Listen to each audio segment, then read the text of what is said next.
La atención perfecta puede definirse así.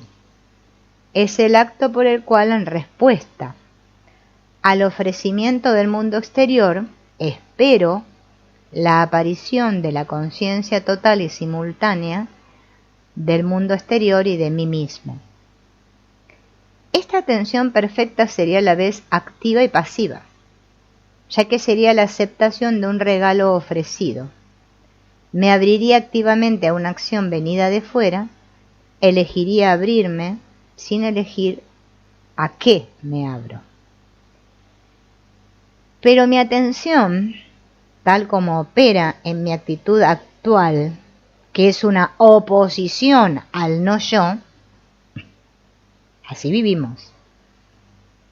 Yo sé que ustedes van a decir, no, yo no me opongo a nada, no. Es que así es como vivimos, en una oposición continua al no yo, a todo lo que no es yo,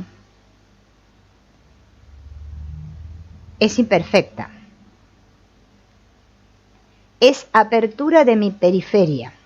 O sea, yo miro, como dice Antonio Blay, del abanico miro esto, pero yo me cierro aquí y miro hacia afuera. Todos estamos mirando hacia afuera. Y soltar, recuerden que es mirar hacia adentro. Bien.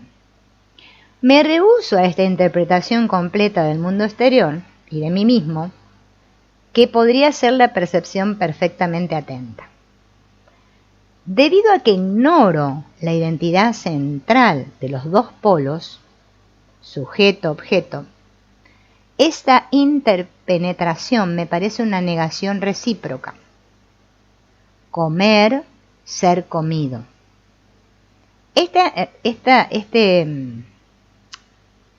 Esto que yo ahora bien no quiero decir, me como al mundo exterior sin ser comido por él. Por lo tanto, solo me abro al mundo en cuanto considero mi penetración concomitante en él. Y solo dejo que el mundo venga a mí para captarlo, como la araña con su presa. Me identifico con tal aspecto del mundo solo para incorporarlo en mí. Mi atención actual no es solo espera, sino que se transforma en tensión.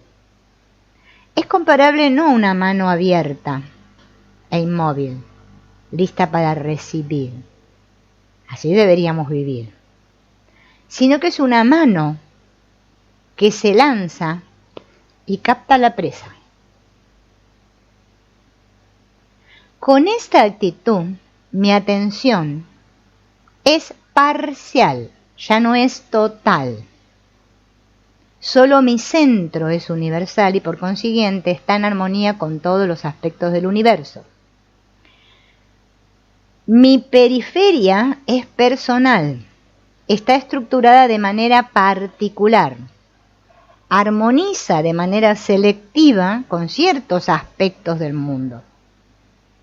Como le deniego mi centro al fenómeno de resonancia, mi atención está al servicio de mis afinidades personales, o llámesele preferencias. Así es como atendemos al mundo nosotros. Ahora veamos qué es la atención perfecta, que es lo que no ejercitamos. La atención perfecta sería la atención a todos los aspectos del mundo, cuyas emanaciones me llegan al mismo tiempo. Por el contrario, la atención imperfecta me pone en relación consciente con un aspecto más o menos complejo pero único del mundo.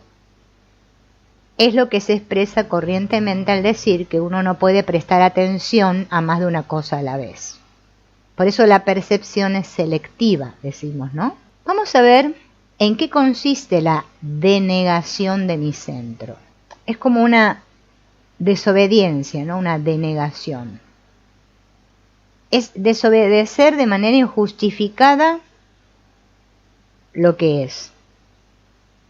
Bien, para que entendamos lo que es denegar, ¿no? Si no, no entendemos lo que es denegar.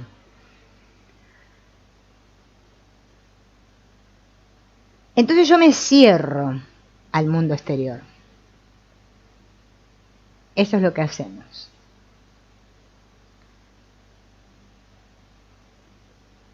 La emanación que viene a mí desde el objeto, a través de mis órganos sensoriales, desencadena en mí el fenómeno de resonancia y puede describirse como una corriente de energía cósmica que une dos polos, el objeto y yo.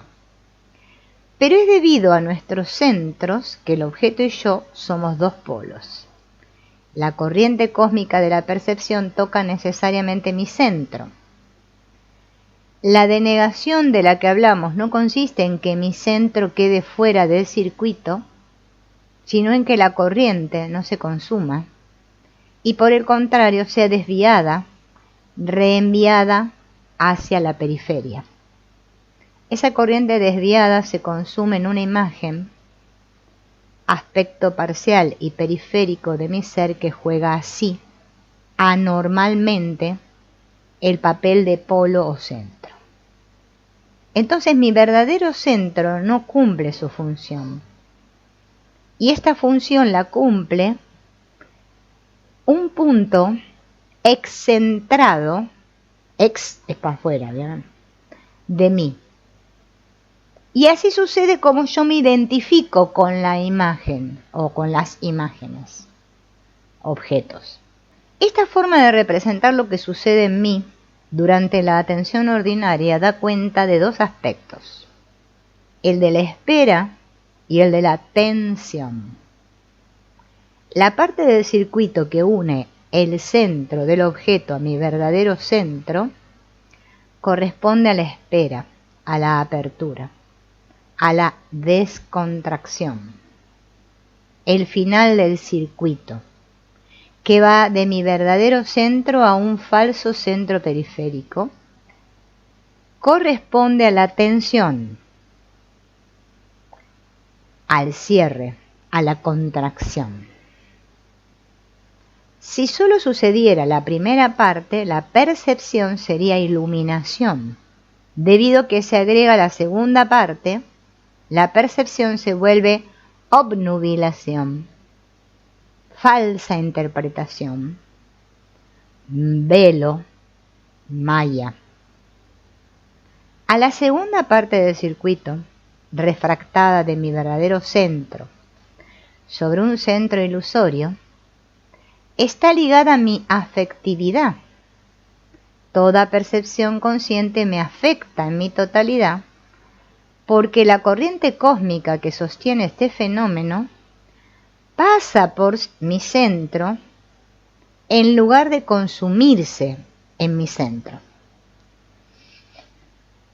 Si mi centro aceptara esta energía que le llega, no se vería afectado. Aceptar, no sé si les suena. Porque esta energía es de mi centro. Porque el centro del objeto y mi centro son idénticos. Y cuando soy afectado al atravesarme la energía cósmica, no es esta energía propiamente lo que me afecta, sino el dualismo desgarrador de mi aceptación y mi rechazo. Así vivimos. Ay, quiero pero no quiero. Ay, no sé. En un continuo. El dualismo desgarrador no reside, como suelo creer, entre el objeto exterior y yo, sino que reside por completo en mí, entre mi verdadero centro, que no asume su función, y mi falso centro periférico, que asume indebidamente esta función. Cuando me afecta con fuerza tal o cual incidente de mi vida, me siento como desplazado interiormente, fuera de mí. Y es solo tras un tiempo más o menos largo que me vuelvo a restablecer. Esta intuición interior justa corresponde a la tensión de la que hablamos entre el centro verdadero y el falso. Lo que me desplazó así no fue la cosa percibida, sino la concomitancia en mí de mi apertura y de mi cierre a la emanación del mundo exterior. Esta representación del circuito perceptivo en dos segmentos, uno que se le llama centrípeto y el otro centrífugo, nos permite comprender mejor lo que enseña la filosofía Zen, que dice que ya estamos en el estado de Satori, pero que nuestra agitación nos impide darnos cuenta de ello. O sea, digamos, ya estamos iluminados, pero nosotros vamos tras la iluminación porque creemos que estamos mal. El segmento centrípeto de la percepción representa la percepción perfecta, iluminante, la del Satori. Y podemos ver que este segmento ya existe de hecho en nosotros. En resumen, no nos falta nada de lo que debe suceder normalmente en nosotros, pero estamos afligidos porque sucede algo de más, una compilación inútil, representada por el segmento centrífugo. Nuestra aflicción no es que nos cerramos en lugar de abrirnos, que rechazamos en lugar de aceptar, sino que sobreañadimos el cierre a la apertura, el rechazo a la aceptación. No tenemos que hacer algo que ahora omitimos, sino que tenemos que neutralizar algo que hacemos de más. Tras distinguir esto de la atención perfecta y la imperfecta, descubriremos en la atención imperfecta ordinaria una nueva discriminación. La atención imperfecta es el acto por el cual espero y capto la aparición de una conciencia parcial del mundo y de mí mismo. O sea, no puedo ver la totalidad. La imagen que percibo del objeto es comparable a una sección plana del volumen del objeto. Y mi imagen mental, calcada de esta imagen del objeto, es comparable a una sección plana del volumen de mi ser. La adecuación parcial que existe entre el objeto y yo en la percepción consiste en la identidad de estas dos secciones. Estas dos secciones, la del objeto y la de mi ser, coinciden y es por ello que hemos podido decir que la percepción implica una interpretación del mundo exterior y de mí mismo. Percepción es igual a interpretación. O sea, yo veo el mundo como lo interpreto. Bien, según mis lentes, mis gafas, o bueno, llámenle como quieran, mis filtros. Bien. Pero esa coincidencia entre la imagen exterior y la imagen interior se puede producir de dos maneras opuestas. O bien la imagen exterior condiciona la aparición de la imagen interior, o bien la imagen interior condiciona la aparición de la imagen exterior. Bien. Antes que nada, debemos precisar que nos vamos a ocupar solo de la atención-percepción, que resulta de una imagen nueva que establece un puente parcial nuevo entre el mundo exterior y nosotros. Vamos a dejar de lado las imágenes antiguas acumuladas en nuestra memoria,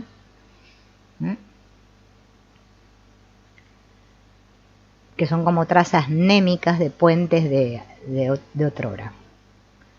Cuando fantaseo, mi película imaginativa se compone de imágenes que ya no podemos denominar ni exteriores ni interiores. Son a la vez ambas, y a la vez ni lo uno ni lo otro. También puedo ver el contenido de mi memoria como la sumatoria de todas las secciones realizadas en mi volumen, es decir, como el material ofrecido a la integración de mi realidad. Entonces, como eso sería así, si nos basamos en todo esto que ya estas memorias, vamos a trabajar qué pasa con la atención-percepción ¿Qué resulta? De una imagen nueva, en el caso en que la imagen interior condiciona la imagen exterior. Denominamos a esta atención creadora, en oposición a la atención receptora. En la atención receptora hay espera, descontraída y tensión contraída. Precisemos ahora que la descontracción precedía, condicionaba la contracción. Primero me abría al objeto exterior que observaba y luego captaba la imagen que se formaba en mi mente. En la atención creadora el proceso es más complejo y comienza de forma inversa. La contracción precede la relajación. Busco la solución de un problema, es decir, que busco salir de una confusión. ¿Qué hago? Primero, capto todos los elementos que distingo en la confusión a ordenar, es decir, planteo mi problema, formulo sus términos. Esta operación mental es un esfuerzo de contracción. Luego ceso este esfuerzo y como si olvidara súbitamente y dejara lo que capté, espero en un esfuerzo de relajación mental y si no aparece nada, voy a volver a contraer y a relajar. Finalmente la solución llega. Si me observo con cuidado, veo que la solución me llega en la relajación y que su llegada en sí es relajación. Podría quedarme ahí sabiendo que la solución está, sin captarla. En general la capto al formularla en palabras, mediante un esfuerzo mental que es de nuevo un esfuerzo de contracción. Pero insistamos sobre el hecho de que mi captación del descubrimiento no es el descubrimiento en sí, pues este implica por el contrario una relajación.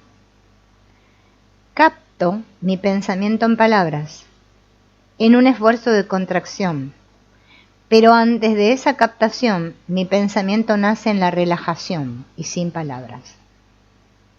Una vez que he formulado mi descubrimiento, que lo he podido expresar oralmente o por escrito, hay una imagen exterior que podrá ser objeto de la atención receptora de otro. Pero esta imagen exterior apareció en el mundo por el fenómeno de resonancia, en respuesta a una imagen interior que había en mí. El circuito energético fue de mí hacia el mundo, mientras que en la atención receptora tomaba conciencia de mí al tomar conciencia del mundo. En la atención creadora tomo conciencia del mundo al tomar conciencia de mí. Estas dos modalidades de mi atención ordinaria me dan cierto conocimiento de mí mismo y del mundo, es decir, un conocimiento de ciertos aspectos de la realidad. Pero estos aspectos son siempre particulares, representados por imágenes particulares. Así pues, la atención ordinaria, que supone siempre un objeto y un sujeto y un objeto, no puede darme en ningún caso el conocimiento total. ¿Qué otra atención debe intervenir? Hemos visto que mi pretensión de ser absolutamente en cuanto distinto, rechazo ser condicionado en mi centro por el mundo exterior. No me doy cuenta de que este condicionamiento central no es nada que temer, pues el centro del mundo exterior condicionante y mi centro condicionado son uno en la realidad, con mayúsculas. Mi condicionamiento total o central no podría ser una restricción, porque el dualismo sobre el cual descansa toda restricción imaginable estaría conciliado en él.